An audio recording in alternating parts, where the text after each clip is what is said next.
Praise the Lord. ஆண்டவராகிய இயேசு கிறிஸ்துவின் நாமத்தில் உங்களுக்கு என் அன்பின் வாழ்த்துதலை தெரிவித்துக் கொள்கிறேன். எனக்கு அருமையான தேவ பிள்ளைகளே, ஒவ்வொரு நாளும் இந்த யூடியூப் மூலம் உங்களை சந்திப்பதில் நான் மிகுந்த மகிழ்ச்சி அடைகிறேன்.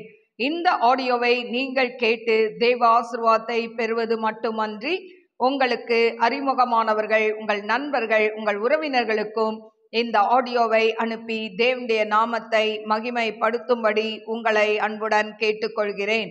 இந்த நாளிலும் 1 ராஜாக்கள் 10ஆம் அதிகாரம் முதல் வசனம். கர்த்தருடைய நாமத்தை குறித்து சாலமோனுக்கு உண்டாயிருந்த கீர்த்தி சேபாவின் ராஜஸ்ரீக்கு கேள்வியான போது, அவள் விடுகதைகளினால் அவனை சோதிக்கிறதற்காக மிகுந்த பரிவாரத்தோடும் கந்த வர்க்கங்களையும் மிகுதியான பொன்னையும் இரத்தினங்களையும் சுமக்கிற ஒட்டகங்களோடும் எருசலேமுக்கு வந்தாள். அவள் சாலமோனிடத்தில் வந்தபோது தன் மனதில் இருந்த எல்லாவற்றையும் குறித்து அவனிடத்தில் சம்பாஷித்தாள். அப்பொழுது சாலமோன் அவள் கேட்டவைகளையெல்லாம் விடுவித்தான். அவளுக்கு விடுவிக்க கூடாதபடிக்கு ஒன்றாகிலும் ராஜாவுக்கு மறைப்பொருளாய் இருக்கவில்லை.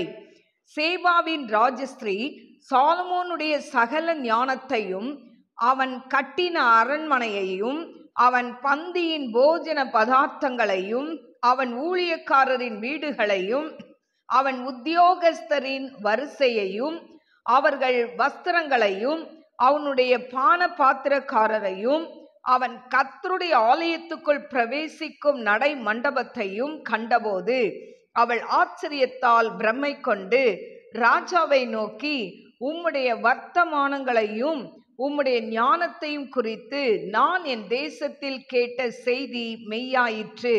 நான் வந்து அதை என் கண்களால் காணும் மட்டும் அந்த வார்த்தைகளை நான் நம்பவில்லை. இவைகளில் பாதியாகிலும் எனக்கு அறிவிக்கப்படவில்லை என்று காண்கிறேன். நான் கேள்விப்பட்ட பிரஸ்தாபத்தை பார்க்கிலும் உம்முடைய ஞானமும் செல்வமும் அதிகமாய் இருக்கிறது. உம்முடைய ஜனங்கள் பாக்கியவான்கள். எப்போதும் உமக்கு முன்பாக நின்று உம்முடைய ஞானத்தை கேட்கிற உம்முடைய ஊழியக்காரரும் பாக்கியவான்கள். உம்மை இஸ்ரவேலின் சிங்காசனத்தின் மேல் வைக்க உம்மேல் பிரியங்கொண்ட உம்முடைய தேவனாகிய கர்த்தர் ஸ்தோத்திரிக்கப்படுவாராக. கர்த்தர் இஸ்ரவேலை என்றைக்கும் சிநேகிக்கிறபடியினால் நியாயமும் நீதியும் செய்கிறதற்கு உம்மை ராஜாவாக ஏற்படுத்தினார் என்றாள். அவள் ராஜாவுக்கு 120 தாலந்து பொன்னையும் மிகுதியான கந்த வர்க்கங்களையும் இரத்தினங்களையும் கொடுத்தாள். சேபாவின் ராஜஸ்திரீ ராஜாவாகிய சாலமோனுக்கு கொடுத்த அவ்வளவு கந்த வர்க்கங்கள் பிற்பாடு ஒரு காலும் வரவில்லை. ஓப்பேரிலிருந்து பொன்னை கொண்டு வருகிற ஈராமின் கப்பல்களும் ஓப்பேரிலிருந்து மிகுந்த வாசனை மரங்களையும் இரத்தினங்களையும் கொண்டு வந்தது. அந்த வாசனை மரங்களால் ராஜா கர்த்தருடைய ஆலயத்திற்கும் ராஜ அரண்மனைக்கும் ஊன்று கால்களையும், சங்கீதக்காரருக்கு சுரமண்டலங்களையும் தம்புருகளையும் உண்டாக்கினான். அப்படிப்பட்ட வாசனை மரங்கள் பிற்பாடு வந்ததும் இல்லை, இந்நாள் வரைக்கும் காணப்படவும் இல்லை. ராஜாவாகிய சாலமோன் தானே சந்தோஷமாய் சேபாவின் ராஜஸ்ரீக்கு வெகுமதிகள் கொடுத்ததும் அல்லாமல் அவள் விருப்பப்பட்டு கேட்டது எல்லாவற்றையும் அவளுக்கு கொடுத்தான். பின்பு அவள் தன் பரிவாரத்தோடே தன் தேசத்திற்கு திரும்பி போனாள். சாலமோனுக்கு வியாபாரிகளாலும் சுகந்த திரவிய வர்த்தகராலும் அரபி தேசத்து சகல ராஜாக்களாலும் மாகாணங்களின் அதிபதிகளாலும் வந்த பொன்னை அல்லாமல் ஒவ்வொரு வருஷத்தில் அவனுக்கு வந்த பொன் 666 தாலந்து நிறையாய் இருந்தது. சாலமோன் ராஜா அடித்த பொன் தகட்டால் 200 பரிசைகளை செய்வித்தான். ஒவ்வொரு பரிசைக்கு 600 சேக்கல் நிறை பொன் சென்றது. அடித்த பொன் தகட்டால் 300 கேடகங்களையும் செய்வித்தான். ஒவ்வொரு கேடகத்திற்கும் 3 ராத்தல் பொன் சென்றது. அவைகளை ராஜா லீபனோன் வனம் என்னும் மாளிகையிலே வைத்தான். ராஜா தந்தத்தினால் ஒரு ராஜா தந்தத்தினால் பெரிய ஒரு சிங்காசனத்தையும் செய்வித்து அதை பசும் பொன் தகட்டினால் மூடினான். அந்த சிங்காசனத்திற்கு 6 படிகள் இருந்தது. சிங்காசனத்தின் தலைப்பு பின்னாக வளைவாய் இருந்தது. உட்காரும் இடத்திற்கு இருபுறமும் கை சாய்மானங்கள் இருந்தது. 2 சிங்கங்கள் கை சாய்மானங்கள் அருகே நின்றது. 6 படிகளின் மேலும் 2 பக்கத்திலும் 12 சிங்கங்கள் நின்றது. எந்த ராஜ்யத்திலும் இப்படி பண்ணப்படவில்லை. ராஜாவாகிய சாலமோனுக்கு இருந்த பான பாத்திரங்கள் எல்லாம் பொன்னும் லீபனோன் வனம் என்கிற மாளிகையின் பனிமுட்டுகள் எல்லாம் பசும் பொன்னுமாய் இருந்தது. ஒன்றும் வெள்ளியினால் செய்யப்படவில்லை. சாலமோனின் நாட்களில் வெள்ளி ஒரு பொருளாய் எண்ணப்படவில்லை. ராஜாவுக்கு சமுத்திரத்திலே ஈராமின் கப்பல்களோட கூட தர்ஷீஷின் கப்பல்களும் இருந்தது. தர்ஷீஷின் கப்பல்கள் 3 வருஷத்துக்கு ஒரு தரம் பொன்னையும் வெள்ளியையும் யானை தந்தங்களையும் குரங்குகளையும் மயில்களையும் கொண்டு வரும். பூமியின் சகல ராஜாக்களை பார்க்கிலும் ராஜாவாகிய சாலமோன் ஐஸ்வர்யத்திலும் ஞானத்திலும் சிறந்தவனாய் இருந்தான். சாலமோனின் இருதயத்திலே தேவன் அருளிய ஞானத்தை கேட்கிறதற்காக சகல தேசத்தாரும் அவன் முக தரிசனத்தை தேடினார்கள்.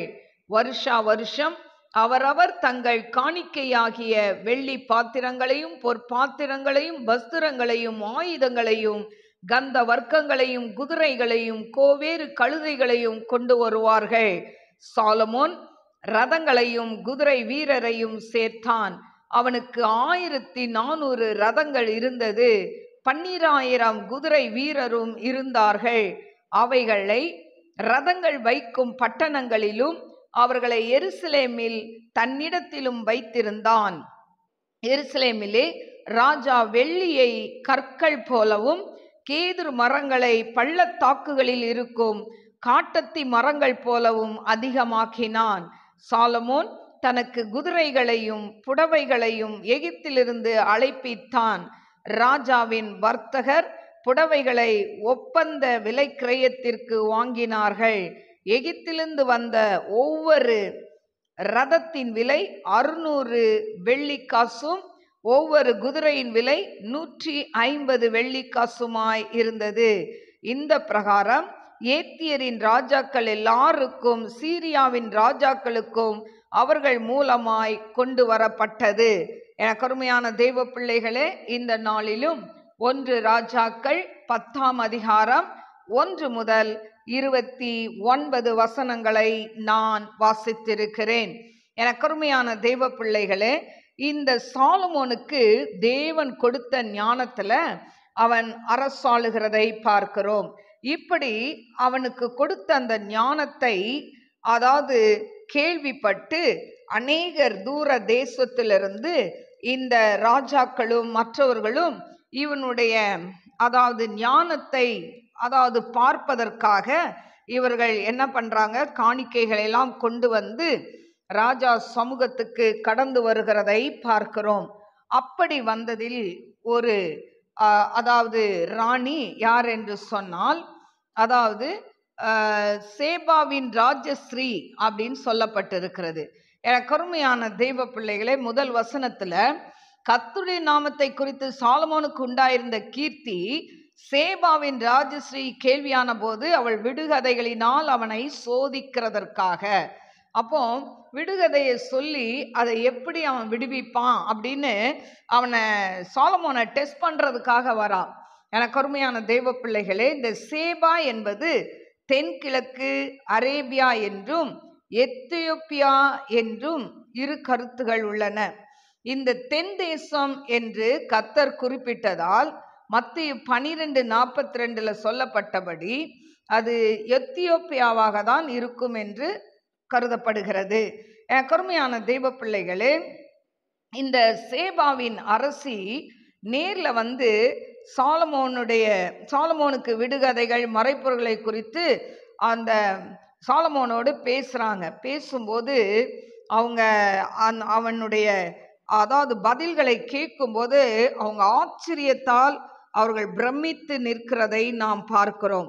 அது மட்டுமல்ல, பார்த்தீங்கன்னா இந்த சாலமோனின் அதாவது வாழ்க்கை, அவங்க கட்டடங்கள், ஆகாரம், ஊழியக்காரர்களுடைய ஆடைகள், இதையெல்லாம் பார்த்து அந்த ராணி ரொம்ப ஆச்சரியப்பட்டாளாம். எனக்கு அருமையான தேவ பிள்ளைகளே, அதுல பார்த்தீங்கன்னா சொல்லப்பட்டிருக்கு 6ஆம் வசனத்துல, அதாவது 7ஆம் வசனத்துல பார்த்தீங்கன்னா, நான் அதை என் கண்களால் காணும் மட்டும் அந்த வார்த்தைகள் நான் நம்பவில்லை, இவைகளில் பாதியாகிலும் எனக்கு அறிவிக்கப்படவில்லை என்று காண்கிறேன்.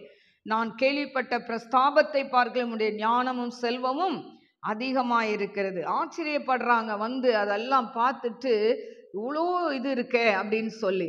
5ஆம் வசனத்துல பார்த்தீங்கன்னா, அதாவது கர்த்தருடைய ஆலயத்துக்குள் பிரவேசிக்கும் நடை மண்டபத்தையும் கண்டபோது அவள் ஆச்சரியத்தால் பிரமை கொண்டு. அதுக்கு முன்னால நிறைய காரியம் சொல்லியிருக்கு, அதை நான் ஏற்கனவே சொன்னேன்ல, போஜன பதார்த்தம், ஊழியக்காரர்கள், இதெல்லாம் குறித்து அவள் ஆச்சரியப்படுகிறாள் அந்த 5வது வசனத்துல. எனக்கு அருமையான தெய்வ பிள்ளைகளே, இப்படி அதாவது சாலமோன் விடுவிக்காட்டா அவன் தோத்துருவான் அப்படின்ட்டு அவனோட போட்டி போட வந்தாங்க. ஆனா அந்த சாலமோனுக்கு கொடுத்த ஞானத்தை பார்த்தால், அது மட்டுமல்ல, அந்த சாலமோனுக்கு கொடுத்த தேவன் பெரியவர் என்பதை அவள் அறிக்கை செய்கிறதை நாம் பார்க்கிறோம். 9ஆம் வசனத்துல சொல்லப்பட்டிருக்கு, உம்மை இஸ்ரவேலின் சிங்காசனத்தின் மேல் வைக்க உம்மேல் பிரியம் கொண்ட உம்முடைய தேவனாகிய கர்த்தர் ஸ்தோத்திரிக்கப்படுவாராக. கர்த்தர் இஸ்ரவேலை என்றைக்கும் சிநேகிக்கிறபடியினால் நியாயமும் நீதியும் செய்கிறதுக்கு உம்மை ராஜாவாக ஏற்படுத்தினார் என்றாள். அப்போ சாலமோனுடைய ஞானத்தை தான் பார்க்க வந்தாள். ஆனால் அந்த சாலமோனை விட பெரியவர் இங்கே இருக்கிறார் என்பதை அவள் கண்டு கொண்டாள். கருமையான தேவ பிள்ளைகளே, இன்றைக்கும் நம் வாழ்க்கையில அநேக காரியங்கள் இருக்கலாம், அநேக பெரிய காரியங்கள் இருக்கலாம். நாம் மற்றவர்களை பார்த்து வியப்பில் ஆழ்ந்து போகலாம். ஐயோ, இவங்க இவ்வளோ வசதியா இருக்காங்க, இவ்வளோ பிரில்லியண்டா இருக்காங்க, இவ்வளோ டேலண்ட் இவங்க கிட்ட இருக்கு அப்படின்னு நீங்க சொல்லி அவங்கள பார்த்து நீங்க பிரமிக்கலாம். ஆனா இதையெல்லாம் கொடுத்த தேவன் ஒருவர் இருக்கிறார். அவர் மெய்யான தேவன். அவர் நேற்றும் இன்றும் என்றும் மாறாத தேவனாய் இருக்கிறார். அதுதான் நம் ஆண்டவராகிய இயேசு கிறிஸ்து. அவரை பார்த்த முகங்கள் பிரகாசம் அடைந்தன என்று சொல்லப்பட்டிருக்கு. அதனால எனக்கு அருமையான தேவ பிள்ளைகளே, மனிதர்களுடைய ஆடம்பர காரியங்களையும், மனிதர்களுடைய பதவிகளையும், அவர்களுடைய படிப்புகளையும், திறமைகளையும், ஞானத்தையும் கண்டு வியக்காமல் இதையெல்லாம் கொடுத்த ஒருவர் இருக்கிறாரே, அந்த தேவனை துதிக்க வேண்டும். அதான் சொல்றாவா, ஸ்தோத்திரிக்கப்படுவாராக. அல்லேலூயா. சாலமோனை பார்க்க வந்தவள், சாலமோனை காட்டிலும் ஒரு பெரியவர் இருக்கிறார் என்பதை அந்த ராணி கண்டு கொண்டது போல, இன்றைக்கு உங்க வாழ்க்கையிலும் ஆண்டவரை கண்டு கொள்ள ஒருவேளை இதுவரை தவறினால், ஆண்டவர் யார் என்று உங்களுக்கு தெரியாதிருந்தால் அவரை நீங்க பற்றி கொள்ளுங்கள். அவர் இந்த மனுக்குலத்திற்காக இந்த உலகத்திற்கு பாலகனாய் வந்த ஆண்டவராகிய இயேசு கிறிஸ்து. இந்த மனு குலத்தின் பாவத்திற்காய், அக்கிரமங்களுக்காய், மீறுதல்களுக்காய் அவர் அடிக்கப்பட்டு அவர் சிலுவையில் அறையப்பட்டதை நாம் அறிவோம். கருமையான தேவ பிள்ளைகளே, தன் சொந்த இரத்தத்தை கிரயம் கொடுத்து இன்றைக்கு உங்களையும் என்னையும் அவர் சம்பாதித்திருக்கிறார். ஹல்லேலூயா. கருமையான தேவ பிள்ளைகளே, இந்த உலகத்துல கல்வி, ஞானம், அறிவு, திறமை, பேச்சு எல்லாத்தையும் கொடுக்கிறவர் தேவன் தான். அவர்தான். நம்ம ஒண்ணுமே இல்லைங்க, நம் மண்ணான பாத்திரம் என்று சொல்லப்பட்டிருக்கு. ஆனா இந்த மண்ணான பாத்திரம் எப்போ மகிமைப்படும் தெரியுமா? ஆவியானவர் நமக்குள் வரும் பொழுது, தேவன் நமக்குள் வரும் பொழுது, நமக்குள் அவர் வாசம் பண்ணும் பொழுது ஆண்டவர் நம் மூலமாய் அவர் மகிமைப்படுவார். ஹல்லேலூயா. கருமையான தெய்வ பிள்ளைகளே, அவள் பாருங்க, அந்த ராஜாவுக்கு 10ஆம் வசனத்துல 120 தாலந்து பொன்னையும் மிகுந்த கந்தவர்க்கங்களையும் ரத்தினங்களையும் அவள் கொடுத்தாள் என்று சொல்லப்பட்டிருக்கு. அதுக்கப்புறம் அப்படி யாரும் கொடுக்கலனும் பின்னால சொல்லப்பட்டிருக்கிறதை நாம் பார்க்கிறோம். அது மட்டுமல்ல, அவனுக்கு அதாவது வியாபாரிகள், அந்த வர்த்தகர்கள், அரபி தேசத்து சகல ராஜாக்கள், அதிபதிகள், இவங்கெல்லாம் பொன்னை அல்லாமல் எல்லாத்தையும் அனுப்புறாங்க. ஆனா ஒரு வருஷத்துக்கு அவனுக்கு இதெல்லாம் இல்லாம ஒரு வருஷத்துக்கு அவனுக்கு சாலமோனுக்கு வந்த பொன் மட்டும் எவ்வளோ அப்படின்னு சொன்னா 666 தாலந்து நிறையா இருந்தது என்று சொல்லி 15ஆம் அதிகாரத்தில் சொல்லப்பட்டிருக்கிறதை நாம் பார்க்கிறோம். எனக்கு அருமையான தேவ பிள்ளைகளே, அதே போல பார்த்தீங்கன்னா இவனுக்கு அதாவது அநேக இடங்கள்ல இருந்து அவனுக்கு வெகுமதிகளை கொடுத்து அனுப்புகிறதையும் பார்க்கிறோம். எனக்கு அருமையான தேவ பிள்ளைகளே, இப்படி சாலமோன் எல்லாவற்றிலும் அவன் சிறந்து விளங்கினதை நாம் பார்க்கிறோம். 26ஆம் வசனத்துல பாருங்க, சாலமோன் ரதங்களையும் குதிரை வீரர்களையும் சேர்த்தான். அவனுக்கு 1400 ரதங்கள் இருந்ததாம், 12,000 குதிரை வீரர்கள் இருந்தார்களாம். கருமையான தேவ பிள்ளைகளே, இப்படி அவன் எல்லாவற்றிலும் மேன்மையாய் சிறந்து விளங்கினதை நாம் பார்க்கிறோம். அவனுக்கு கொத்த ராஜா யாருமே இல்லை அந்த நாட்கள்ல. அந்த அளவுக்கு தேவன் சாலமோனை ஞானத்திலும் அறிவிலும் அவனை எல்லாவற்றிலும் ஐஸ்வர்யத்திலும் கனத்திலும் எல்லாவற்றிலும் அவனை மேன்மையாக வைத்ததை பார்க்கிறோம். எனக்கு அருமையான தேவ பிள்ளைகளே, நமக்கு புகழ் வரும் பொழுது, நமக்கு அதாவது அந்தஸ்து உயரும் பொழுது நாம் என்ன செய்ய வேண்டும்? நாம் தேவனுக்குள் மறைந்து கொள்ள வேண்டும். அவர் செட்டைக்குள் கடந்து வந்துடணும். ஹல்லேலூயா. நான் என்று சொல்லி காலரை என்னைக்கு தூக்கி விடக்கூடாது. ஹல்லேலூயா. இந்த நான் என்று சொல்லி வரும் பொழுது மற்ற காரியங்கள் அதாவது ஆண்டவர் செய்ய முடியாது. ஹல்லேலூயா. ஆண்டவரை சார்ந்து வாழ்கிற ஒரு வாழ்க்கை தான் கடைசி வரைக்கும் நிலைத்திருக்கும். ஹல்லேலூயா. எல்லாவற்றுக்கும் தேவனை சார்ந்து வாழ்கிற ஒரு வாழ்க்கையை நாம் தெரிந்து கொள்ள வேண்டும். ஹல்லேலூயா. தேவனை சார்ந்து வாழாத ஒரு வாழ்க்கை என்னைக்காவது ஒரு நாள் உடைந்து போய்விடும். இந்த சாலமோனுக்கு இந்த 10ஆம் அதிகாரம் வரைக்கும் அநேக நன்மைகளை செய்து அவனுக்கு புகழும் பேருமாய் ஆண்டவர் நாமத்தினால் அவன் பெற்று கொண்டான். ஆனால் இந்த புகழ், பேர், அந்தஸ்து, ஐஸ்வர்யம், கணம் இதெல்லாம் வந்த உடனே ஒரு மனிதனுடைய நிலைமை எப்படி மாறுகிறது என்பதை நாம் அடுத்த அதிகாரத்தில் நாளைக்கு பார்க்கலாம். எனக்கு அருமையான தேவ பிள்ளைகளே, என்னைக்கும் நமக்கு உயர்வு வரும் பொழுது தாழ்மை கூடவே வரணுங்க. தாழ்மை வரணும். தாழ்மை இல்லைன்னா ஆண்டவர் அதாவது பெருமை உள்ளவர்களுக்கு எதிர்த்து நிற்கிறார், தாழ்மை உள்ளவர்களுக்கு கிருபை அளிக்கிறார். என்னைக்கு ஏறி வந்த ஏணியை எட்டி உதைக்க கூடாது. ஹல்லேலூயா. நீங்க எப்படி யார் மூலமாய் நீங்கள் முன்னுக்கு வந்தீர்களோ, யார் உங்களை அதாவது இக்கட்டான சூழ்நிலையில் கை தூக்கி விட்டார்களோ, அது ஆவிக்குரிய வாழ்க்கையா இருக்கட்டும், உலக பிரமாண வாழ்க்கையா இருக்கட்டும், மற்றவர்கள் செய்த ஒரு சின்ன நன்மையை கூட நாம் மறந்து போகக்கூடாது. அப்படி மறந்து போகாமல் நாம் ஆண்டவருக்கு உண்மையாய் நன்றியாய் இருந்தால் தேவன் இன்னுமாய் உங்களை உயர்த்தி கொண்டே போவார். ஹல்லேலூயா. மென்மேலும் உங்களை ஆசீர்வதிப்பார். மேலும் மேலும் ஆசீர்வாதம் உங்களை தேடி வரும். எப்போ தெரியுமா? உங்களை தரைமட்டாய் தாழ்த்தும் பொழுது. கொஞ்சம் நல்ல ஒரு பதவி இல்லைன்னா கொஞ்சம் நல்ல ஒரு படிப்பு, அழகு, அந்தஸ்து அப்படின்னு சொல்லி வந்த உடனே மற்றவங்களை அற்பமாய் நீங்க பார்த்தீங்கன்னா அதனுடைய பிரதிபலனை ஆண்டவர் நிச்சயமாய் உங்களுக்கு தருவார். ஹல்லேலூயா. அதனால எவ்வளோ இந்த உலகப்பிரமான அந்தஸ்துகள், ஆஸ்திகள், சொத்துக்கள் எல்லாம் குவிந்தாலும் உங்க கண் மட்டும் இந்த பொருள் மேலேயோ மற்ற காரியத்து மேலேயோ வைக்காம ஆண்டவரை நோக்கி எப்பொழுதும் உங்களுடைய கண்கள் ஆண்டவரை நோக்கி இருக்கும் என்று சொன்னால், சங்கீதக்காரன் தாவீது சொல்வதை நாம் சங்கீதத்தில் படிக்கிறோம் அல்லவா?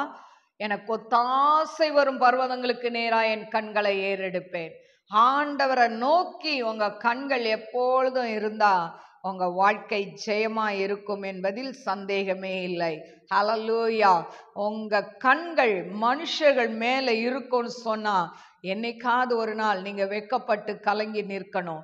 அதனால எல்லா மகிமை, கனம் எல்லாவற்றையும் என் ஆண்டவராகிய இயேசு கிறிஸ்துவுக்கு மட்டுமே என்று சொல்லி நீங்க பழகிட்டீங்கன்னா கர்த்தர் உங்களை உயர்த்தி ஆசிர்வதிப்பார். ஹல்லேலூயா.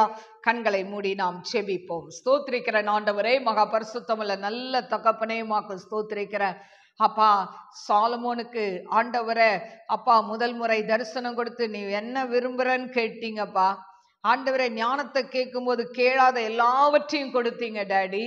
கேளாத ஐஸ்வர்யம், கனம், மகிமை எல்லாத்தையும் கொடுத்தீங்க ஆண்டவரே. 2ஆம் முறை தரிசனமாகி உன் விண்ணப்பத்தை கேட்டேன்னு சொன்னீங்க ஆண்டவரே.